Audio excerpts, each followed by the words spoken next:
I said it was just 30 seconds. Joining me now, presidential historian John Meacham and former Watergate prosecutor Nick Ackerman, who just wrote a New York Times op-ed on this case, and he questioned Roger Stone back in 1973.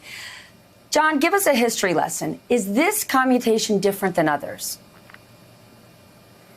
I think it is, for the reasons even President Nixon laid out there. It's as close. Here's a phrase, remember this from 1,000 years ago, quid pro quo, from a different galaxy.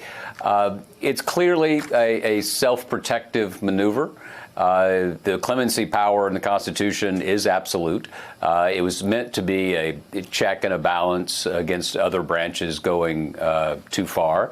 But in this case, you have a president who has insisted on the absolutist elements of his job and of his task, and has now used the Constitution specifically to protect himself.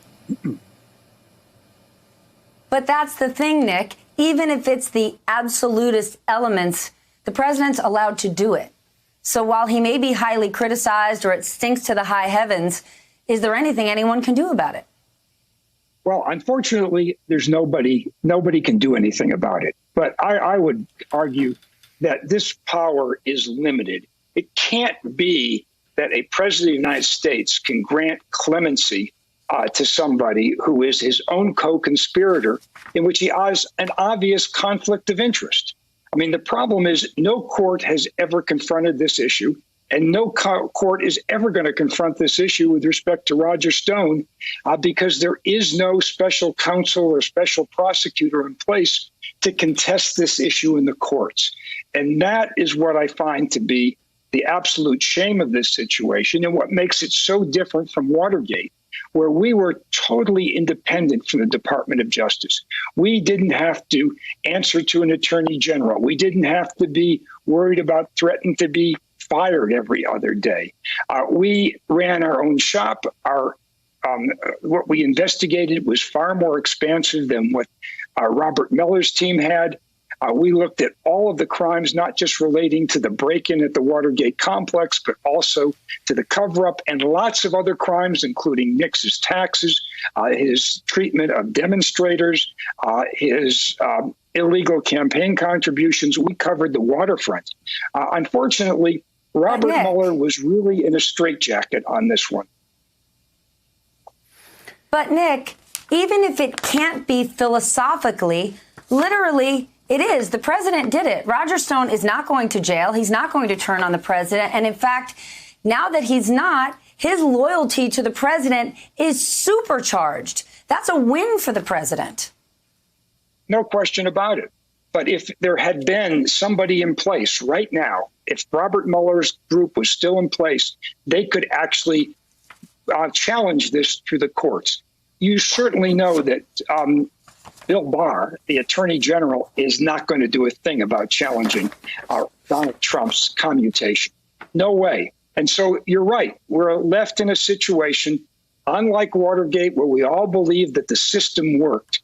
Here, the system is broken. Donald Trump has gotten away with this time after time, and he's going to continue to get away with it with the two other individuals who are knowledgeable about the Russian interference. That involves Michael Flynn and his campaign manager, Manafort. He's gotten Manafort out of prison. Manafort's now at home. Flynn, he's asked the judge to drop the case, and there's going to be a legal battle over that. But essentially what Donald Trump is doing is he's doing everything he can possibly do to make sure that anyone with any knowledge about this Russian interference is going to keep silent, keep their mouths shut, and not point the finger at Donald Trump. And the president is getting his way. John, Bill Barr has shown us he is willing to do a lot for this president, a lot that hurts his own reputation and credibility. But Bill Barr advised against this. Does that tell you anything? Just that he was speaking or writing at that particular moment. I think it was a little bit like in that most overused of cliches. It's like being shocked that there's gambling going on in the casino from Casablanca. He can advise that, but Donald Trump has never, by my reading of the record, taken advice he didn't want to take, or certainly very rarely. So I think there are quickly two things that are so fascinating about this moment. One is we have to remember what this is about. And Nick alluded to it. This is about Russian interference in our election. And President Trump and others can say as much as they want that it's a hoax, but history's like an iceberg. It's like a legal case is like that, too. You see part of it, but there's a whole lot underneath. And Roger Stone is a part of the stuff that is very much underneath. The other, to the Mueller point, we're going to miss two opportunities, I think, this year, more or less. One was the ability to challenge the extent of the clemency power, as Nick mentioned.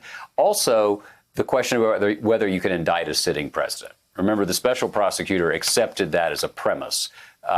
And I think that one of the reasons we're seeing a lot of the interference in the prosecutorial offices beyond Washington is there's still an ambient anxiety within the highest levels of the government that they can't really control all of this, which tells you that there's a lot of that iceberg under the surface. Oof, iceberg, dead ahead.